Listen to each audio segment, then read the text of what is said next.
both have quite a bit of influence on the people that work here at KBD. We're quite selective, as we should be, about the type of people we hire at KBD. Mm-hmm. What would you say, Shamar, this one's for you.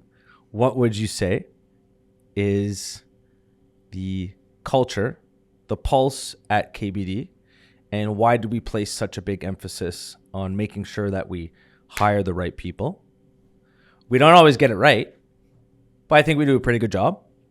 And I think when, I've only been working here for 10 years, and when you look at like a big portion, the vast majority of the company, they've had, considering the oldest person, the longest tenure is only 10 years. We have quite a few people. You're here 8 years. Sean, I think, is 7. Manon's got more tenure than I do. Manon started here 3 months before I did. I didn't even know that. Our receptionist has almost 8 years. Wow, I didn't know that. I think she's actually over 8 years. 8 years? Yeah. Wow.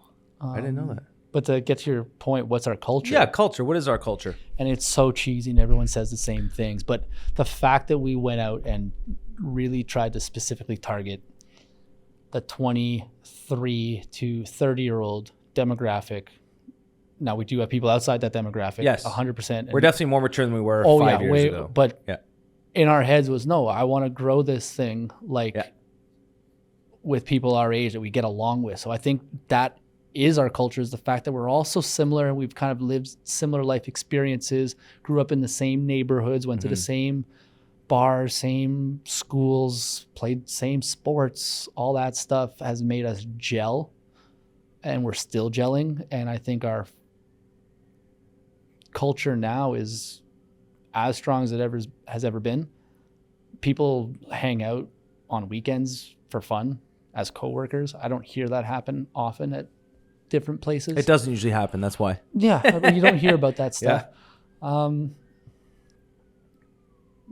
think that's the key. It takes a village to raise a child, as they say. Yeah. And like when I was doing all the hiring and doing the managing and the training, I often started like kind of not intentionally, but kind of delegating, hey, instead of coming to me for that same question you've asked me 3 times now, ask your neighbor what to do. And now your neighbor's in a position where he's or she is teaching you what to do, what to click, what the answer should be. So it's become very much like a collaboration of everybody growing at the same time. So that's, I think, where our culture comes from. It's very family-esque, as cheesy as that is. That's us. Yeah, that's how I feel, honestly, when I come in. And you can kind of tell there's good days and there's bad days for the energy. You can't always be like, oh, yeah, this is amazing. It's impossible. We're humans. But for the most part, I think it's a really pleasant place to work, right, Adam? Right? Yes, boss. Right away, boss. Do you want a coffee, boss? No, but it's like... I think that's a good answer. I mean, there's no secret. It's just like...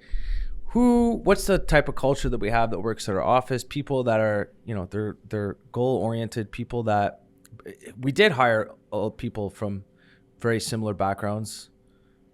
We did. Grew up in the West Island. Same values. Well, we have people outside that didn't grow up in the West Island as well. But yeah, just no one has a whiny attitude at our office. And if there are... Except for... I'm just kidding.